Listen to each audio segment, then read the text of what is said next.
저는 올해 60살이고 혼자 살아가는 남자입니다. 불과 5년 전만 해도 저에게 아내도 있고 자식들도 있었습니다. 그런데 지금은 다 제 곁을 떠나버렸습니다. 저희 잘못된 행동과 선택으로 인해 저는 철저히 혼자가 되었고, 혼자가 되고 난 후 뒤를 돌아보고 저는 날마다 그때 그 일을 후회하고 있습니다. 시간을 되돌릴 수만 있다면 두 번 다시 그런 실수는 하지 않았을 것인데, 제가 너무 어리석고 못난 인간이라 제 사랑하는 가족들 가슴에 대못을 받고 저는 지금 외롭고 비참하게 벌을 받고 있습니다. 저에게는 집이 2개였습니다. 아내와 아이들이 살고 있는 집과 제가 한때 내 인생의 전부라고 생각했던 여자와 함께 지내던 집이었습니다. 정신을 잃고 만났던 여자와 함께 지내는 집이었습니다. 저는 사람들이 흔히 말하는 조물주 위에 건물주였습니다. 건물주가 되고 난 후 만나게 된 여자였습니다. 건물주가 되기 전 저는 20년 넘게 증권사에서 일을 했습니다. 증권사의 연봉은 고액 연봉 중에서도 알아주는 연봉이었지요. 어릴 때도 집안이 부유해서 저는 돈 때문에 힘들거나 돈 때문에 하고 싶은 일을 못해본 적은 없습니다.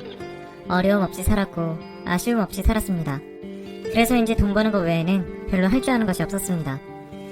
사실 다른 것을 해야 할 필요도 없었지요.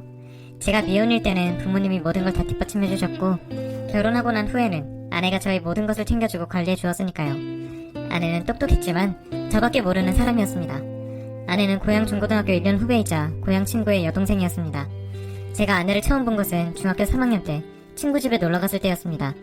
당시 중학교 2학년이었던 아내는 저와 얼굴이 마주치자 저를 잠깐 가만히 쳐다보고 있더니 인사도 하지 않고 도망치듯이 방 안으로 들어가 버렸습니다. 내가 무섭게 생겼나 참 이상하다 했죠. 그 후로도 저만 보면 숨어버리고 제가 있으면 절대로 방 안에서 나오지는 않으면서 방에서 저를 빼꼼 내다보기는 했습니다. 그때 제가 무섭게 생겨서 그런 게 아니라 저를 좋아해서 그런가 보다 생각했죠. 친구 동생이 저를 좋아해주니 저도 좋았습니다. 저도 마음이 설레었지요. 그래서 시험 기간이면 같이 공부하자고 친구 집을 찾았고, 방학이면 방학이라서 친구 집을 갔습니다. 공식적으로는 친구를 만나러 간 것이었지만 우리 두 사람은 말하지 않아도 알고 있었습니다. 저는 동생이 친구가 보고 싶고 동생이 친구도 제가 보고 싶다는 것을요. 그렇게 제가 대학을 들어갔다가 입영 통지서가 나왔지요. 그 소식을 들은 동생 친구가 저를 찾아왔습니다.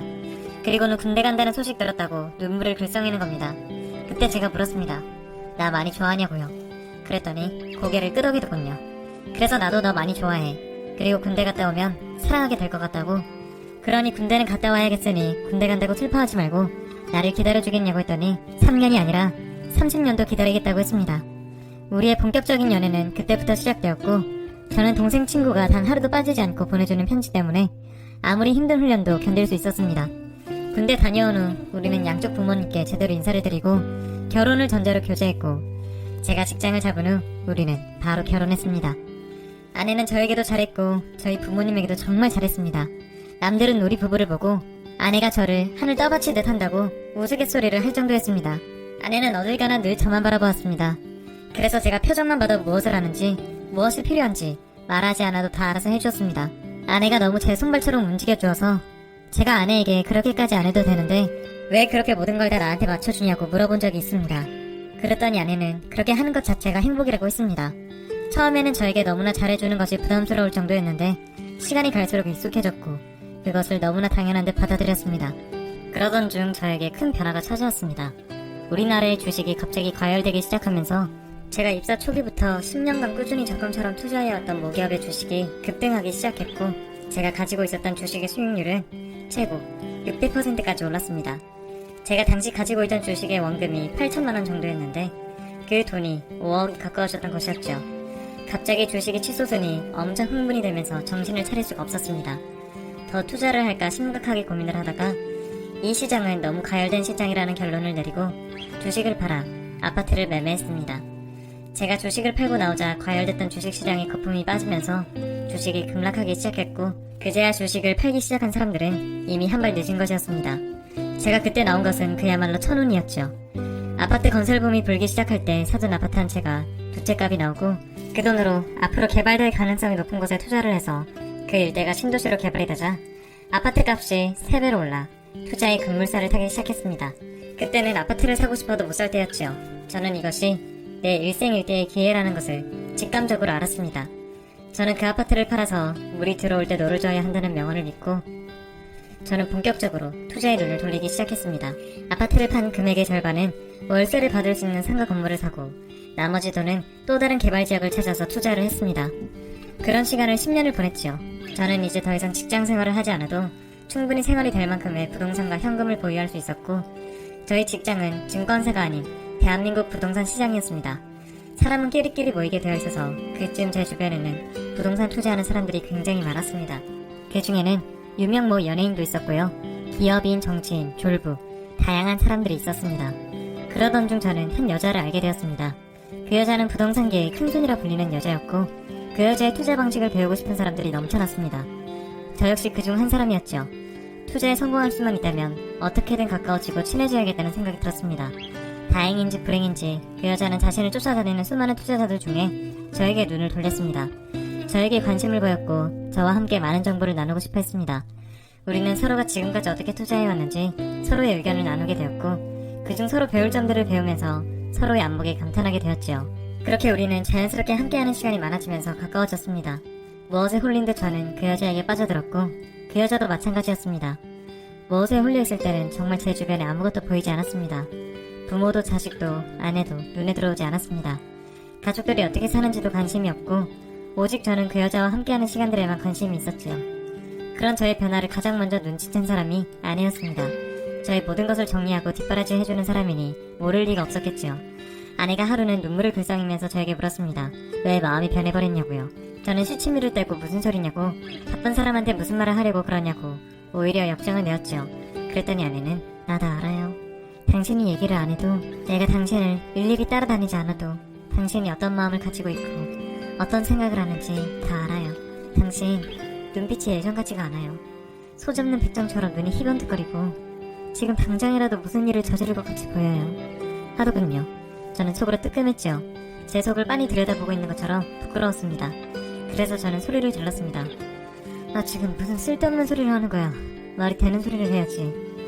집에만 있으니까 그렇게 할 짓이 없어? 바쁘게 돈 벌러 다니는 남편 눈빛이 어쩌고 할 정도로 그렇게 할 일이 없는 사람이야? 하여튼 간에 여자들이란 쓸데없는 소리 하지 말고 애들이나 잘 키워. 한 번만 더 그런 소리 하면 쫓아내버릴 줄 알아.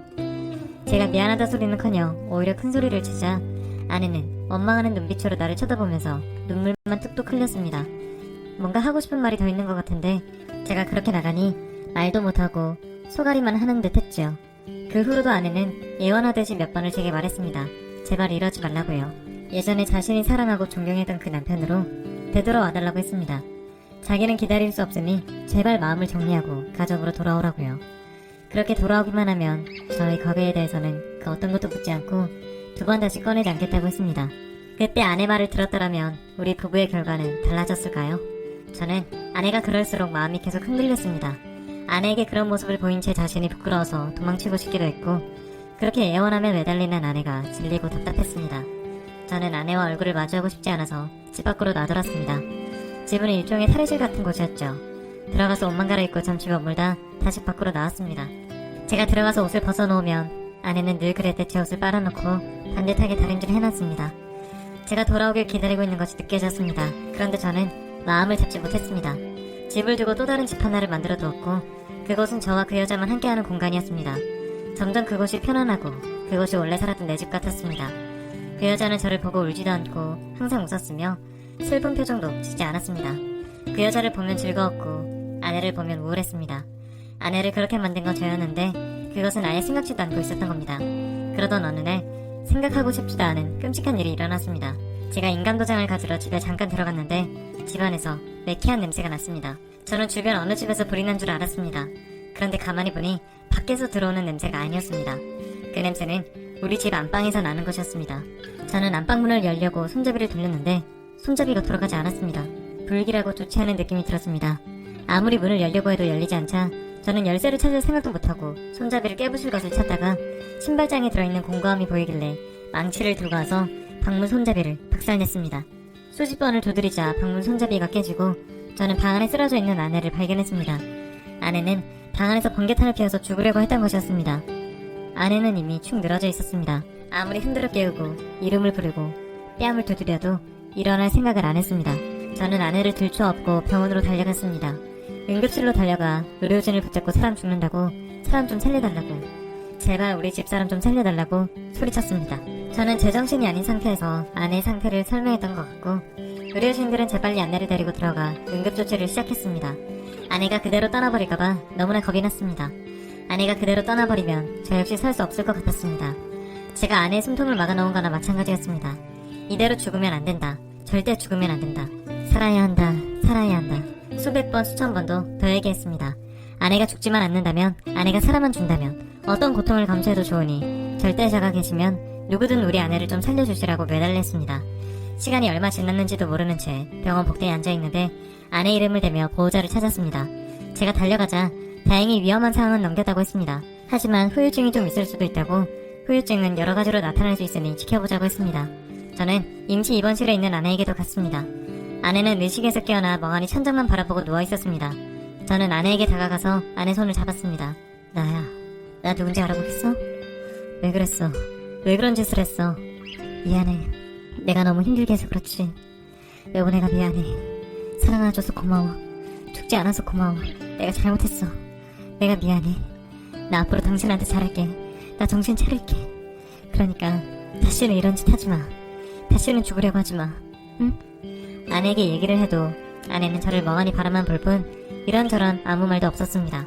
저는 아직 의식이 제대로 되돌아오지 않아서 그런 줄 알았죠. 그런데 그것은 일산화탄소 중독의 후유증이었습니다. 아내의 후유증은 독하게 나타났습니다. 마치 치매가 찾아온 것처럼 대소변을 제대로 가리지 못하고 옷에다가 자신도 모르는 채 실수를 했고 혼자서는 제대로 서거나 걸을 수도 없었습니다. 혼자 생활하는 것이 거의 불가능했죠. 하루아침에 이렇게 된 엄마를 보고 아들, 딸도 너무나 큰 충격을 받았습니다. 엄마가 어쩌다가 이렇게 됐냐고 묻기에 다 내 잘못이라고 했죠. 그랬더니 옆에서 듣고 있던 아내가 다른 말은 잘 안 하면서 제가 바람핀 상황은 줄줄 잘도 얘기했습니다. 마치 귀신에 들린 것처럼 누가 옆에서 시키는 것처럼 그동안 있었던 얘기를 술술 다 풀어놓았습니다.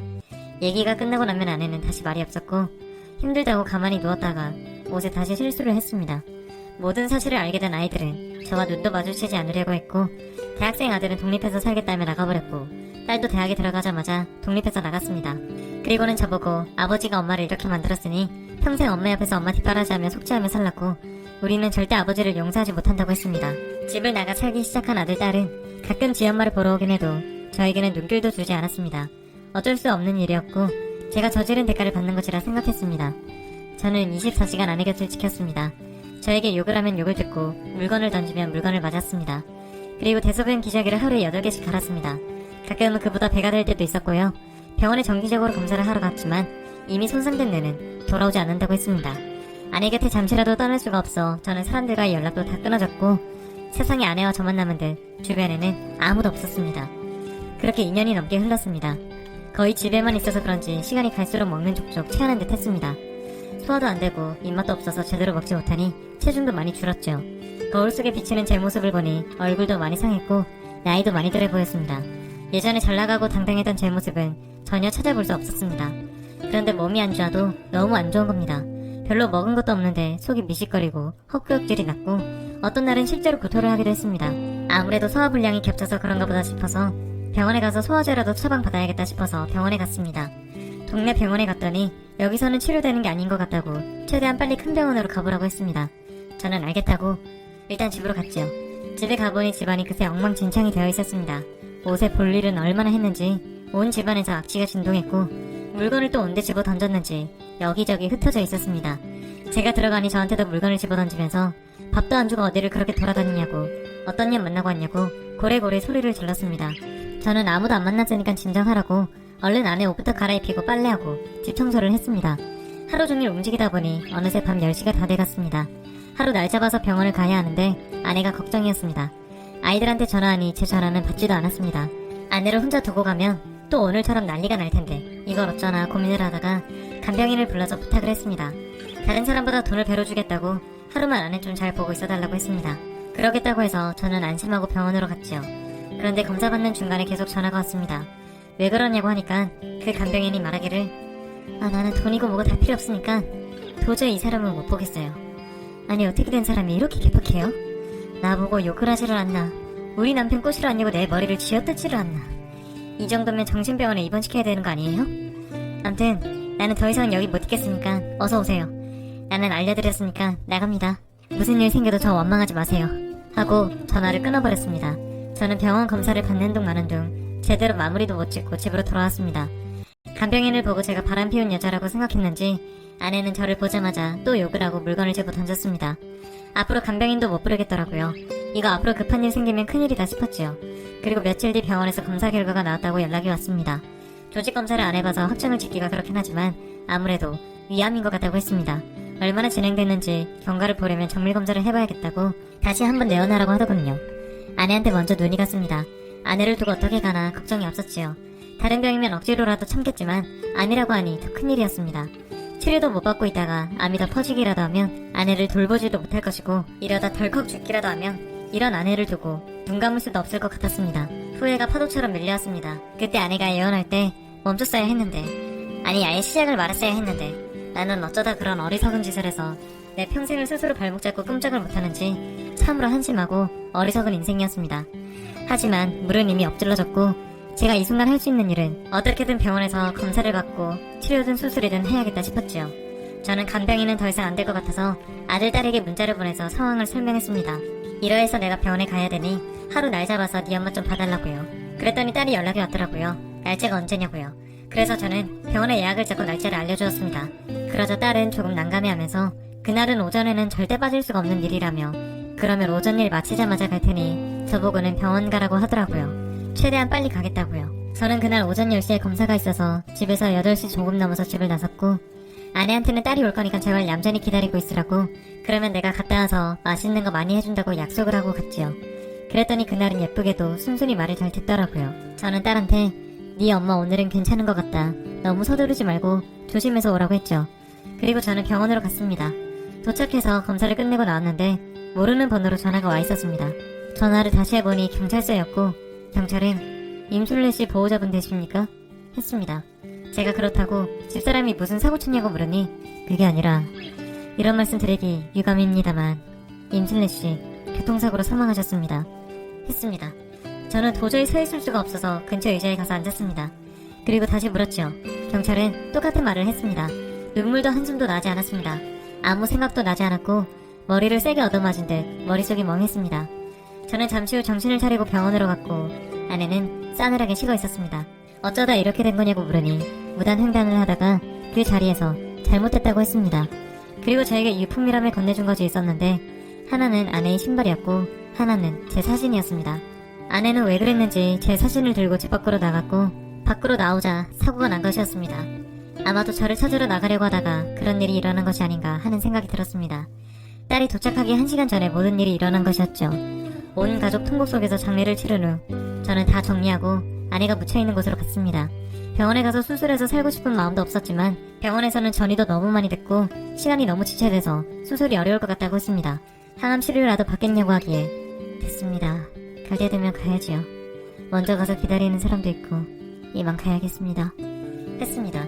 저는 아내가 묻힌 곳 가까이에 살면서 아내 곁으로 갈 날만 기다리고 있습니다. 아내가 죽고 난 후 아내가 꿈에 나타났더군요. 예전으로 돌아가자고 오래전 그때처럼 아내가 예언을 했습니다. 그래서 제가 그러자고 조금만 기다리라고 아무리 길어도 6개월 안 넘길 것 같다고 했죠. 그렇게 저는 지금 아내 곁으로 갈 날을 기다리고 있습니다. 한 번씩 밤새도록 헛구역질을 하기도 하고 통증이 심해서 괴롭지만 이 또한 조금 있으면 꿈인 듯 사라지겠지요.